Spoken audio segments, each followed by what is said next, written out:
2 साल पूरे हुए, and I was waiting for time, and I asked God that I will share with everybody what you've done after 2-year period. So November में 2 साल पूरे हो गए, and I think it's time for me to share with people. मैंने pastor साहब से 10 से 15 minute का टाइम मांगा है, हो सकता है थोड़ा ऊपर चला जाए. I will try to, but I think it's worth it, because we'll be talking about what God has done in my life and what God can do in your life, because He's same God, right? And in this testimony, I may get emotional, so please forgive me. You know, I'm an emotional person, and I talk a little bit more. My dad used to say, "Kitni lambi zuban hai teri." You know, I used to kind of argue. So if I digress, I will not try to digress. I'll stay on focus. लेकिन जो भी मैं कहूँगा related होगा जो testimonies के साथ. Psalm 96. It says, "Sing a new song to the Lord." खुदा के हुजूर एक नया गीत गाओ. Let the whole earth sing to the Lord, right? और उसके बाद लिखा है sing to the Lord, और फिर reason देता है second verse में. Praise His name, and then reason come right after that. Each day proclaim the good news that He saves. Right? So it's a reason that you tell people good news that He saves. Third, may publish His glorious deeds among the nation. Make it known. Nations who don't know God. And for, I think, those who know God, people here, to encourage them. Share, sing to Him a new song. Tell everyone about the amazing things He does. And that's what I'm going to do. Tell everybody the amazing thing He has done in my life. And when we say sing to the Lord a new song, गीत तो एक ही है, हम उसको एक ही गीत को हम Sunday में गाते हैं. New song, I understand, and theologians are sitting here, more people. So, but what my understanding is, I may be wrong. New song mean एक नए जज्बे के साथ. There's a new. Every time somebody does to you, you may say thank you, but the feeling is different. And that happens, a new song, the new feeling when we walk with God. Like Ravi Sahib can say, so what's new? So what new God has done for you? Let's thank Him differently today. And that happens when we walk with God regularly. So new things happen, and every time we come, oh, this is a new thing God has done, and I thanked Him in a new way, because that was totally different. So, coming to the point, आपको पता है, many people know, but my name is Samson, by the way, who people don't know me. My wife Olga is sitting there, my family at the back. 4 साल पहले, my wife was diagnosed with tongue cancer. Many of you know some, and she was the last person to have the tongue cancer. Never smoked. The only thing is that she was close to Chernobyl. Chernobyl radiation. If you know that, is a very. So she was affected by the radiation. So the only possibility was that, but never smoked, never did anything. The last person to have cancer on the tongue. And we were shocked. We went to the doctor. I still remember doctor's name, Dr. Steckler, here in Dallas. One of the well-known. I've worked at MD Anderson for 20, 30 years. Very well-known doctor. I went to see him, and he said, we'll just, slice it off. And he did it, sliced it off, checked the margins, everything was clear, and he said, it will not come back, because person like you should never have it. And he said it's a bad luck. That's what the word he used. तो तकरीबन 2 साल हो गए surgery की, और 2 साल खत्म होने से 1 महीना पहले it came back. And when cancer comes back, it's a scary thing. And we went back, and he said, this is not good. So he said, now I have to do a major surgery, 6-hour surgery. I didn't share details with many of the people, because that was but many of you know. So he did surgery like for at least 5 hours. I know that I was there.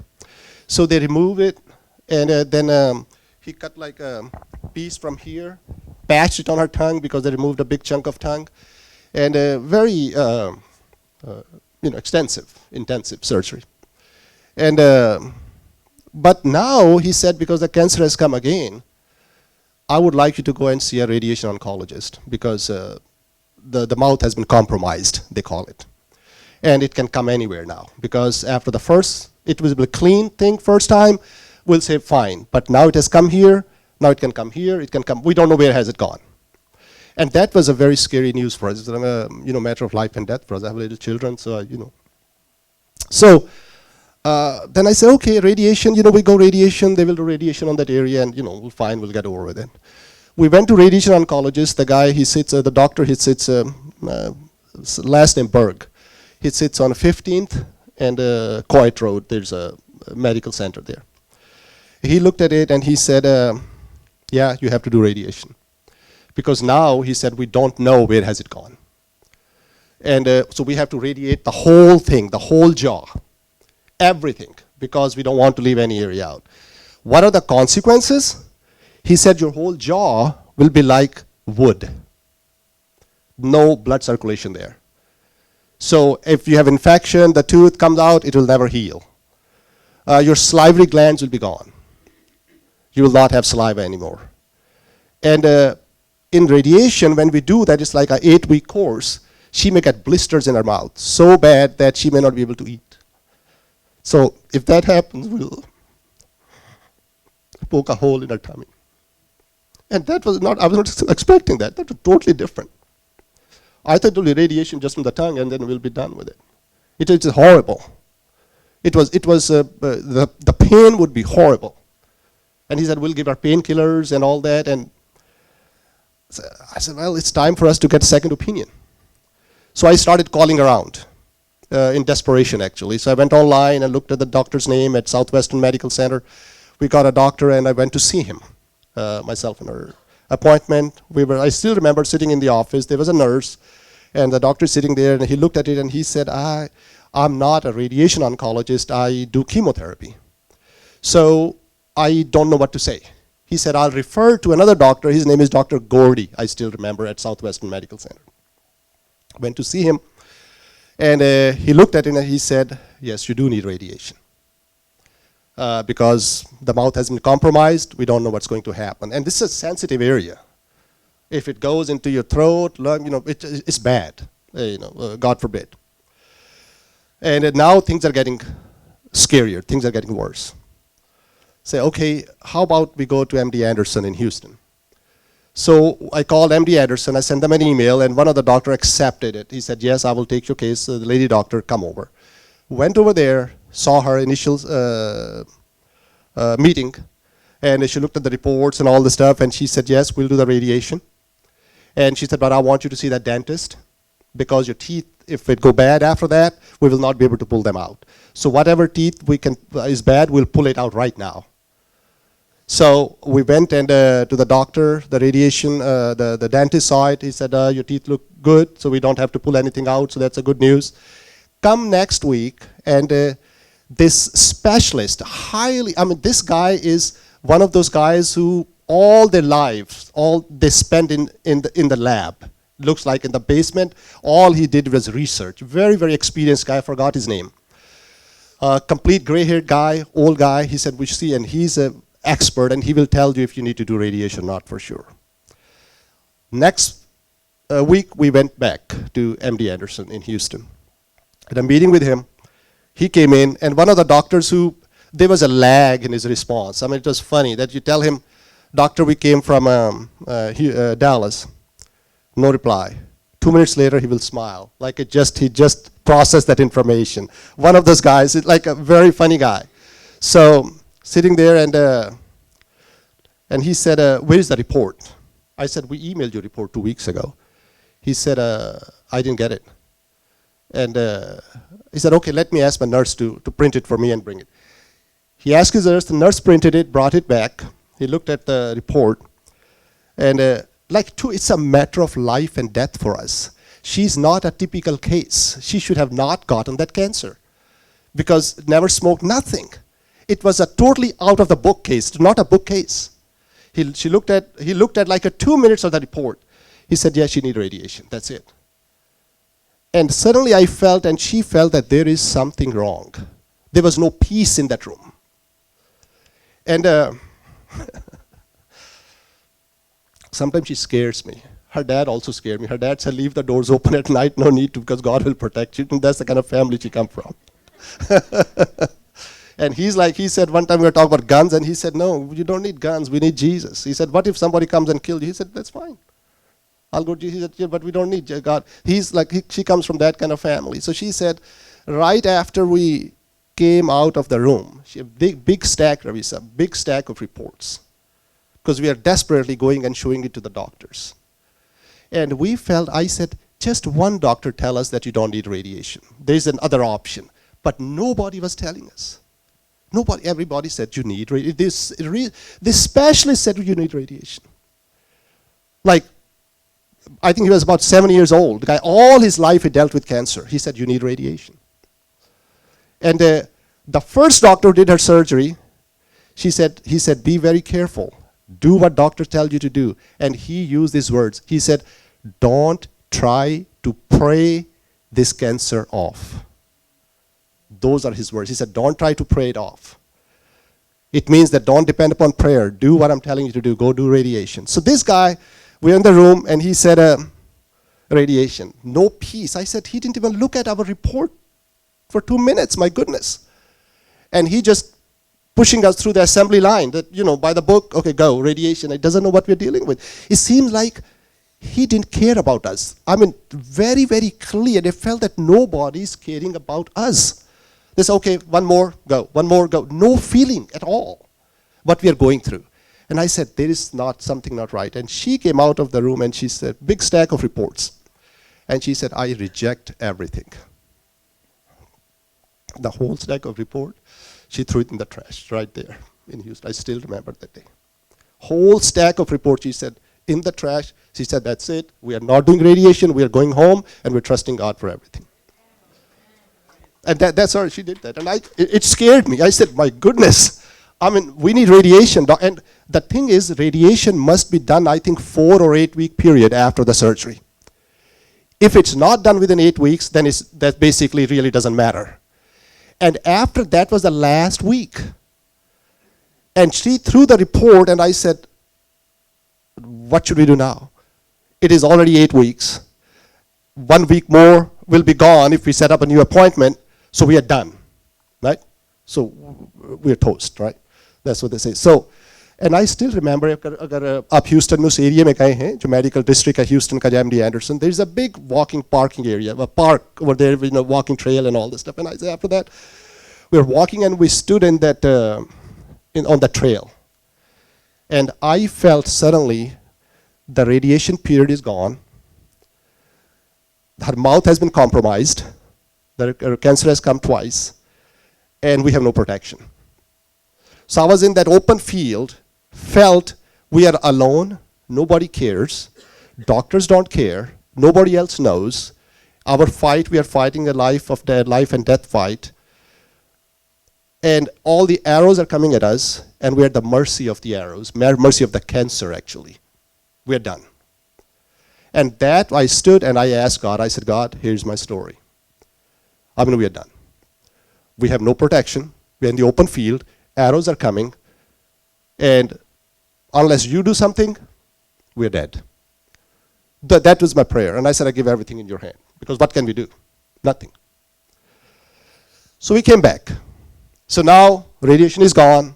We are just waiting. Personally, I'm just waiting for the cancer to come back in her mouth. Because doctor said it come twice. And this time he said it will come sooner.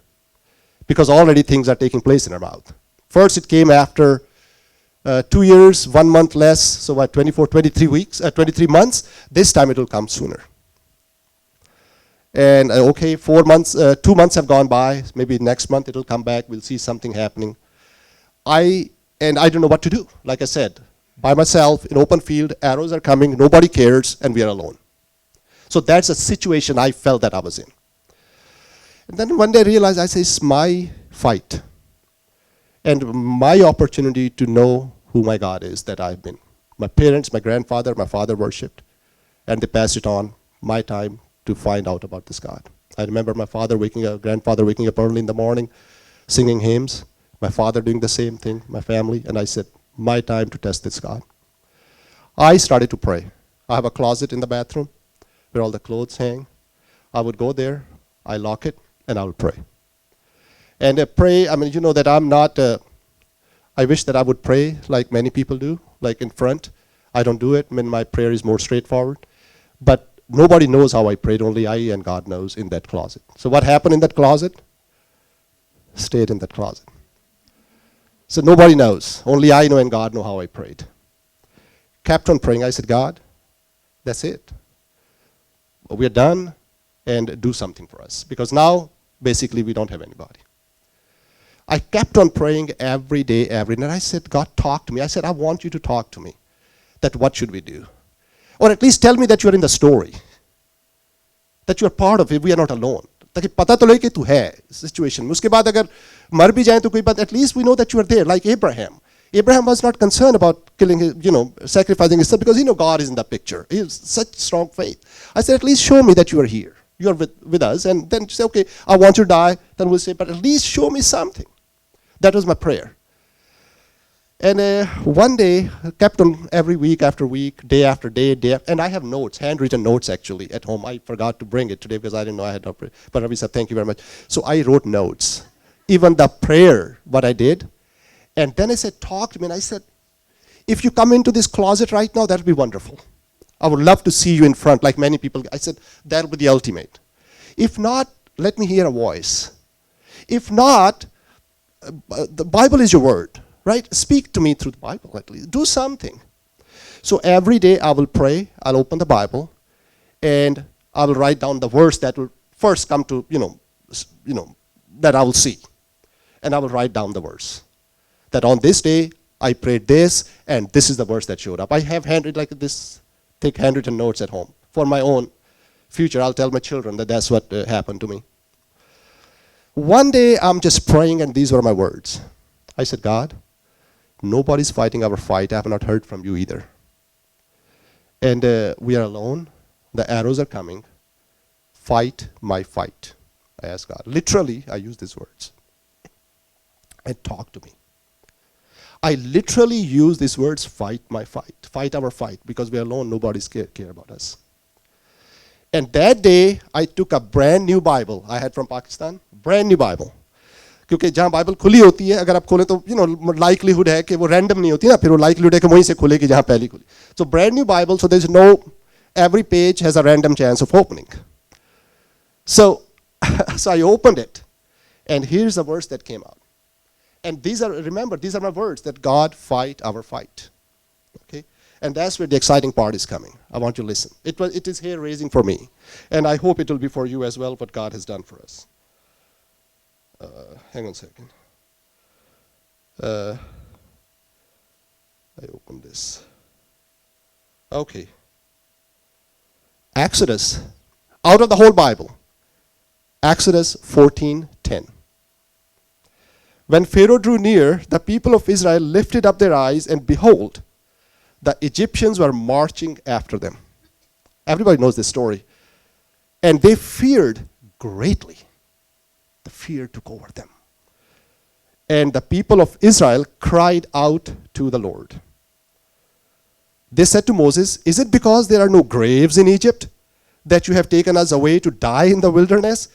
What have you done to us in bringing us out of Egypt? Is not this what we said to you in Egypt? Leave us alone that we may serve the Egyptians. For it would have been better for us to serve the Egyptians than to die in the wilderness. Right? Egyptians are coming us. Cancer is coming after us, God. And the fear has taken over. Help me fight our fight. Nobody's fighting our fight. And look, and Moses said to the people, this was actually the first verse that came to mind. I'm just quoting the whole context. And Moses said to the people, fear not. Stand firm and see the salvation of the Lord, which he will work for you today. For the Egyptians whom you see today, you will never see again. The cancer that you see.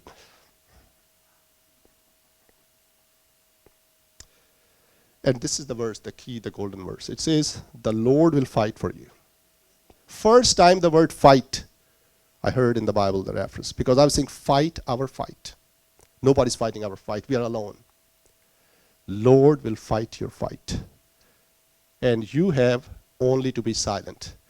एक दूसरे translation लिखा है, and here's what I want you to do.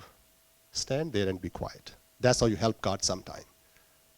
I think sometime you help God by not doing anything, because the difficult part is being silent and trusting God and not trying to अपनी टांग नहीं अड़ानी खुदा के कामों में, right? That sometimes is very difficult. He said, I give you a task. Stand there and just watch what I'm going to do. And suddenly it was so supernatural to me, because exactly this, somebody's fighting our fight. And I'm just contemplating on that, and I came out, and she's sitting on the sofa. The people who have seen our house, the sofa, and she's sitting there. I came out of the room, and I said, this is what, and I used to share with her every day, pray, and this is what God has told today. This is what God has said today. This is what Bible has said. And I said, today God has said this to us. And this is verse God opened, that I will fight your fight. And we're sitting there. It was about 8 o'clock. 9 o'clock, the phone rang. Now here's the interesting part. The story, the plot is thickening. So 9 o'clock, the phone rang. And picked up the phone and says, this is nurse XYZ, I forgot her name. She's a wonderful black lady. And she said, remember you came to see the doctor that, I forgot his name, the first doctor who said that I'm a chemotherapist, not like the radiation oncologist. She said, remember? I said, yeah, we forgot about it because he was a chemo guy. She said, he gathered a team of specialists, 6 specialists. He presented them your case. You see what's happening? God was fighting our fight. We didn't even know it. He did not have to gather the team of specialists. We just went there, see, and we're gone. He gathered a team of 6 specialists from Southwestern. He presented them your case. She said, but unfortunately, 4 of them said that you do need radiation. But 2 of them said that you don't. First time I wanted to hear a sign that somebody says you don't need radiation. That there's a possibility that this can be handled without radiation. And I said, I didn't even know that God was fighting our fight. 6 specialists were gathered, and they looked at her case, and God brought into our life a specialist who said she does not need radiation. And one of them wants to see you. And he will monitor you. And he said, if needed, then we'll do something. But if not, I'll just closely monitor you. And we started to go see him. And every 3 months, every time you go, you pray and you say, let's see what he's going to say. It was horrible. I mean, you go and say, okay, he opened your mouth. I said, oops, he's going to find something out today. He's going to find something out today. You don't know this. I mean, many of people do, but I hope you don't have to be in that situation. Your heart beat faster. Say, what this X-ray is going to tell you, what this scan is going to tell you today. We went there for 2 years.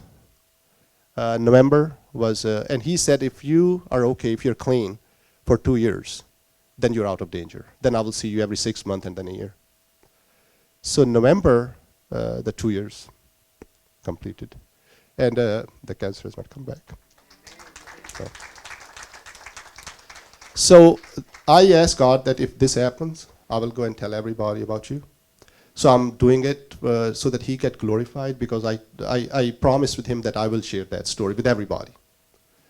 And if I don't do it, I'll be guilty, standing guilty in front of God. And that was the reason I want to share with as many people as I can. Amen. Because I asked God that I will do it. But he has done. And he fights your fight. And don't want to go maybe 1 more minute. You all know when the Pharaoh, the Israelis coming out, it was a worst situation. The Moses says, go this way. The worst place to be in. The worst. Strategically, no commander or military commander will ask you to do this. Ocean and then army behind, basically. A situation where the only thing, the way you can get out is with the supernatural gods. And we were in that situation. We thought nobody's fighting our fight, but I found that God was fighting our fight. When you ask him that he fight your fight, he will fight your fight. It was a personal experience. I've never experienced God like this before. I didn't call other people for prayer, even though I felt. I said, I want to know myself who my God is. My personal experience, the moment of truth, right? A moment of truth comes in people's life and things becomes real, the way they are. When upar ka wo parda hat jata hai and you see it clearly, and that's what happened to me. So 2 years, abhi bhi mere zehn mein khayal aata hai, the devil put the doubt in my mind, and she said, no, it's gone. And remember, the prophet came once here, remember? And he also prayed for it. She said, it's gone. It was like about a year ago. But all those are signs. It's God who is for me. जब अंधे को मसीह ने ठीक किया तो उन्होंने बोला कि उसमें तो डीमन है. I don't know. All I know is that he gave me a sight. Right? वो कौन है? Many people say, well, this. To me, he's my healer. Jesus is my healer. And this is my song. This is my new song I'm sharing with you. God bless you. Hallelujah. And just be encouraged that your God is a good God. And he fights your fight. Amen.